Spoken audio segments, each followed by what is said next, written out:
Bienvenue dans Fonction publique, mon amour, le podcast qui explore, questionne et parfois bouscule, toujours avec l'envie de comprendre et d'avancer. Je suis Linda et chaque semaine, je vous propose des conversations sans détour avec ceux qui font bouger les lignes, innovent et croient en une fonction publique d'avenir. Parce que le changement commence par une idée et chaque idée a de la valeur. Alors place à l'épisode du jour. Ah, ça y est. Salut Charlotte. On a eu un faux départ là. Je sais pas ce que l'ordinateur nous a fait encore, mais c'est Bonjour parti. Linda. Bonjour Comment Linda. ça va? Ravie de te retrouver.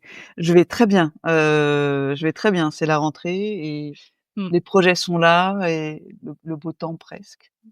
Tu m'as dit un truc qui m'a fait rire en me disant, c'est vrai que c'est la première fois qu'on se voit, donc on se voit par écran interposé, mais ma voix tu la connais, ça fait drôle, hein.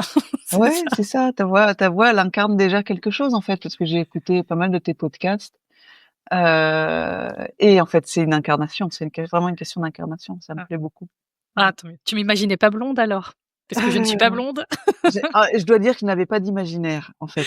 Bon. Voilà. Donc t'es pas déçue, ça va. Non. Bon, Charlotte, comment tu aimes te présenter? Vas-y. Alors, comment j'aime me présenter? Professionnellement, j'aime dire que je suis coach professionnelle créative. Créative, pourquoi? Parce que je mixe plusieurs approches et principalement, je fais avec ce qui est là, dans le ici et maintenant. Donc, même si j'ai de la structure, j'ai de la méthode, bien sûr, c'est fondamental, mais il y a aussi beaucoup d'improvisation, puisque je fais avec ce qui est là, ici, maintenant, avec ce que je ressens, avec ce qui m'arrive comme émotion, comme ressenti, comme pensée. Voilà. Et tu travailles sur des sujets précis? Ouais. Alors, coach, je dis professionnel parce que coach, c'est un terme qu'on retrouve souvent. Ouais. Moi, mon cœur de métier, c'est que j'accompagne les individus à trouver leur juste place professionnelle. Quand je dis ça, ça peut être une personne ou des groupes. Une juste place professionnelle, c'est pas une fiche de poste statique, on s'assoit, on s'installe et puis pouf, plus rien bouge. C'est bien sûr quelque chose qui est un poste ou une fonction ou un rôle qui est conforme à nos aspirations. Et c'est aussi quelque chose qui est en mouvement permanent, en adaptation avec l'environnement, parce que notre monde, il est complexe, il est mouvant, et donc comment moi je m'ajuste dans ma juste place, dans ce rôle, dans cette interaction, etc. D'accord. Alors c'est intéressant, et tu travailles beaucoup avec différentes personnes et équipes, j'imagine, mais il t'arrive de travailler avec la sphère publique en particulier? Ah oui, parce que j'ai un long passé d'agent public. Voilà, dans la territoriale et dans l'État. J'y suis rentrée par conviction après 7 ans dans le privé. J'ai eu ma première crise de sens assez tôt dans ma carrière et je me suis dit, non, c'est vraiment le service au public qui m'appelle. Donc c'est un milieu que je connais, dans lequel j'ai développé une expertise et que j'apprécie vraiment. Et du coup, on aura l'occasion on a décidé de faire 2 épisodes ensemble. Parce qu'il y a 2 angles, en tout cas, que j'ai souhaité te proposer et que tu as accepté d'évoquer au micro. Donc, le premier, c'était parler des projets qu'on appelle complexes. Parce que ça, c'est une question que j'ai eue plusieurs fois. Ouais. On parle de projets simples, on parle de projets complexes. Déjà, est-ce que tu peux nous expliquer, faire un petit peu de pédagogie rapidement? Ouais, avec plaisir. Je constate moi que souvent on utilise de façon un peu indifférenciée compliqué et complexe. C'est vrai. Un environnement compliqué ou un environnement complexe, ou cette situation elle est compliquée ou c'est complexe. Pour moi, c'est pas la même chose. Un système complexe ou un projet complexe, c'est il y a beaucoup d'éléments dans le système, mais on peut les dénombrer et on peut arriver à peu près à identifier les interactions. Donc, par exemple, construire un budget, c'est compliqué, mais on peut arriver en faisant suffisamment de travail d'anticipation où ça se fait. On peut arriver à dénombrer toutes les interactions possibles et l'ensemble des éléments du système. Un changement de logiciel, un développement de logiciel, c'est compliqué, mais ça se gère. Ça demande du travail, mais c'est faisable. Complexe, il y a beaucoup plus d'éléments et les interactions sont très nombreuses et souvent imprévisibles.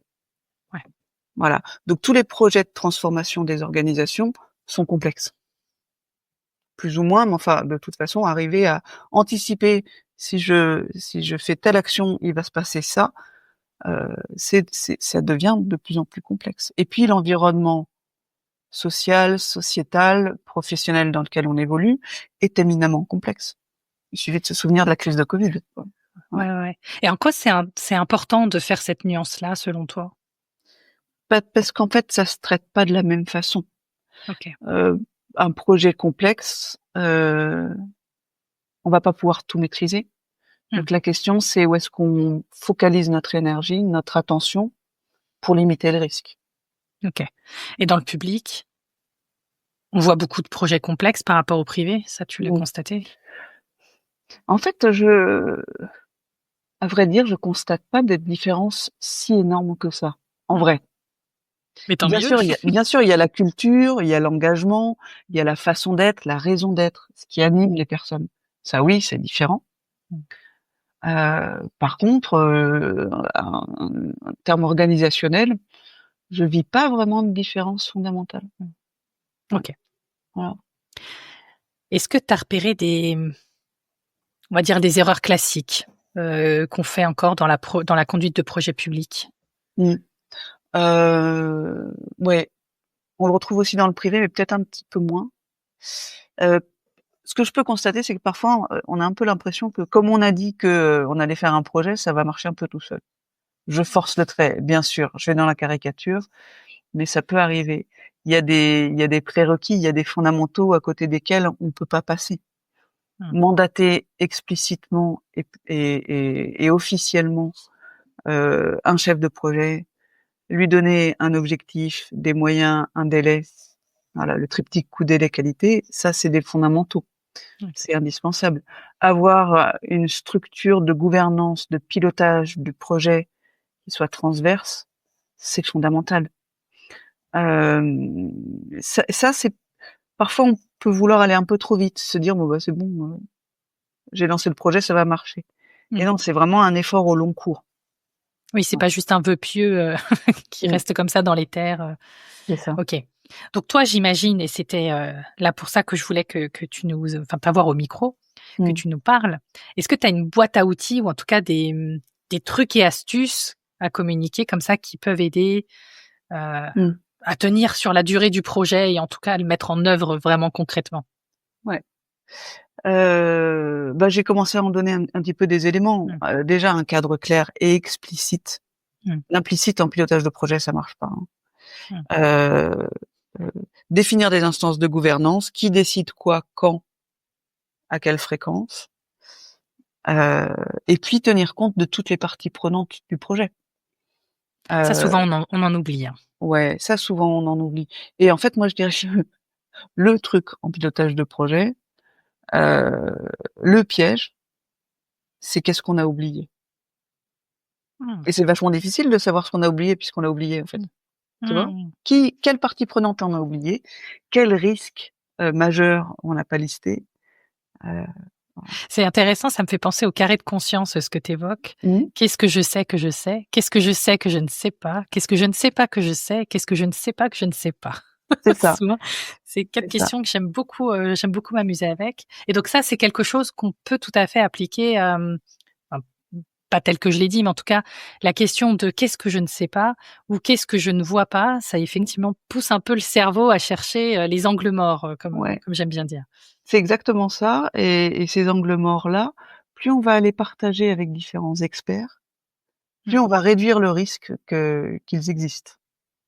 Oui. Ah, par exemple, sur un projet, informatique, bah, aller parler avec le responsable cybersécurité, ça va probablement donner un nouvel éclairage au projet. Mmh. Aller discuter avec, les organisations, syndicales, ça peut donner un autre éclairage. Mmh. Aller discuter avec l'utilisateur final, ça semble basique ce que je dis, mais enfin, c'est quand même, ça va nous donner aussi un éclairage, fondamental et c'est en cumulant les échanges, les points de vue, qu'on va justement réduire le risque d'oublier quelque chose. OK. Donc là, En fait, à travers tout ce que tu dis, ce que j'entends, c'est que finalement, pour tenir un projet dans la durée, pour vraiment le mettre en œuvre, la meilleure chance qu'on ait, c'est de le préparer au mieux en amont. C'est de le préparer au mieux en amont et de mettre en place toutes les conditions qui vont nous permettre de limiter les risques. OK. Bien sûr, il y a la gestion de risque à mettre en place. Il y a un autre élément aussi que j'aimerais bien ajouter, c'est s'assurer qu'on a un sponsor au bon niveau.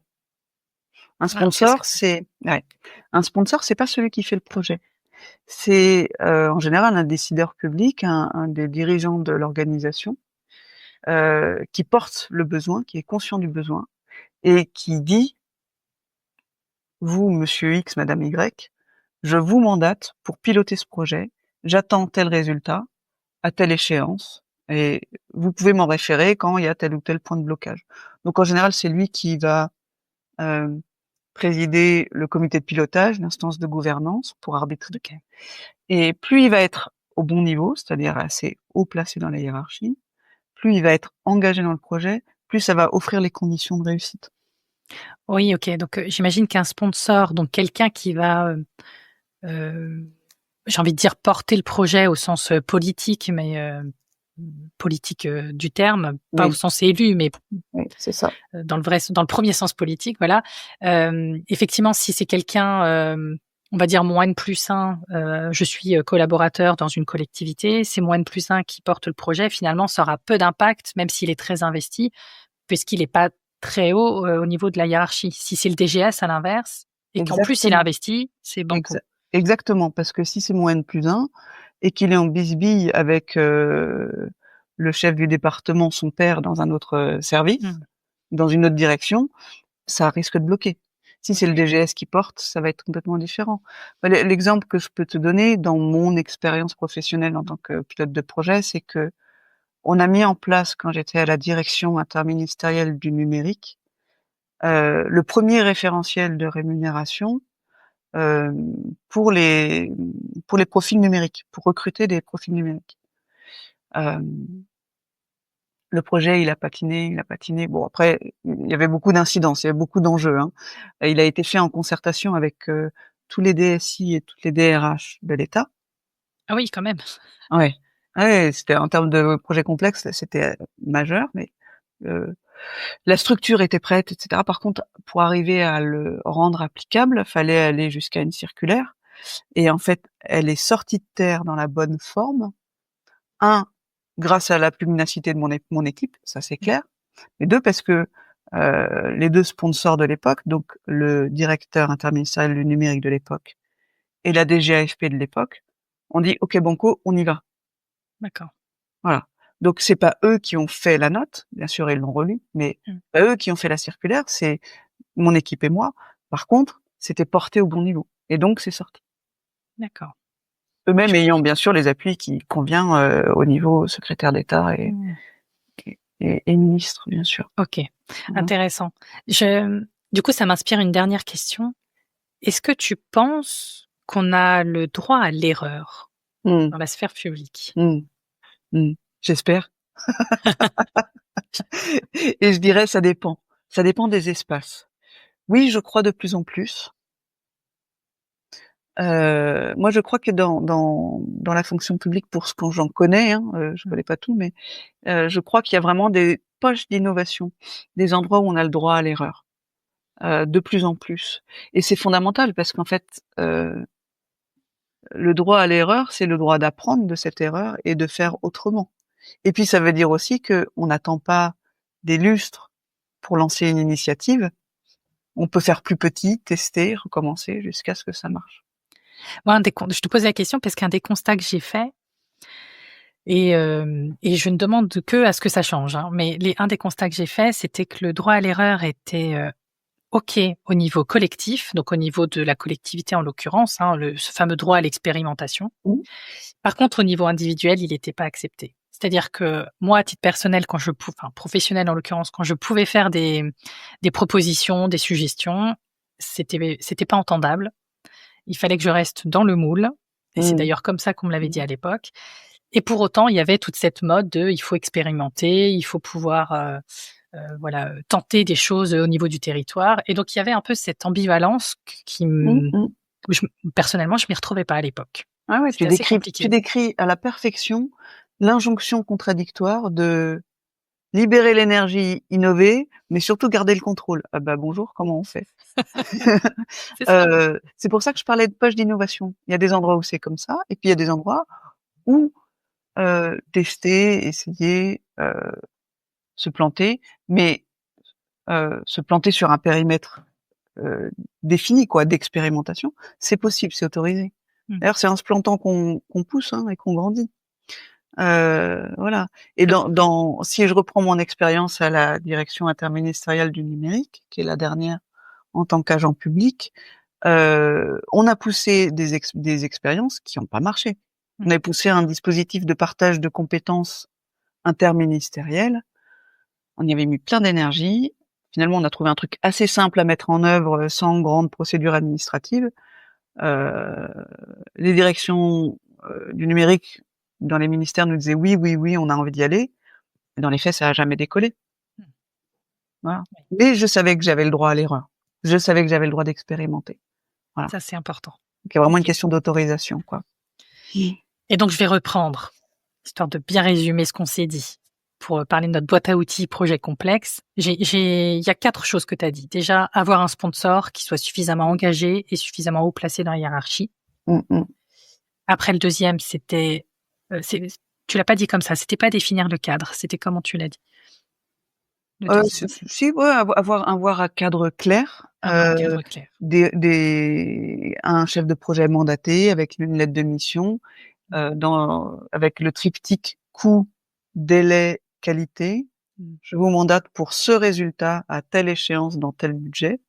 Voilà. Ça, c'est fondamental. Oui. Et puis des instances de gouvernance, de pilotage du projet. Et tu en avais dit un autre, c'était sur le jeu, je ne sais pas, demander à tout le monde en tout cas. Oui, c'est prendre en compte toutes les parties prenantes du projet. Prendre en compte toutes les parties prenantes. Ouais. Une partie prenante, c'est quelqu'un qui peut influencer le projet ou qui est impacté par le projet. Donc c'est pas que les destinataires du projet, c'est toutes les parties prenantes. Bon, avec ça, je pense qu'on a une bonne boîte à outils. Merci beaucoup, Charlotte. Merci, Linda. Voilà, un regard de plus sur la fonction publique d'aujourd'hui. Si cet épisode vous inspirait, alors il a rempli son rôle. Parce que ce que l'on retient et ce que l'on transmet, ça a du sens. Et ce qui a du sens a de la valeur. Partagez, abonnez-vous. Merci d'être là et on se retrouve bientôt.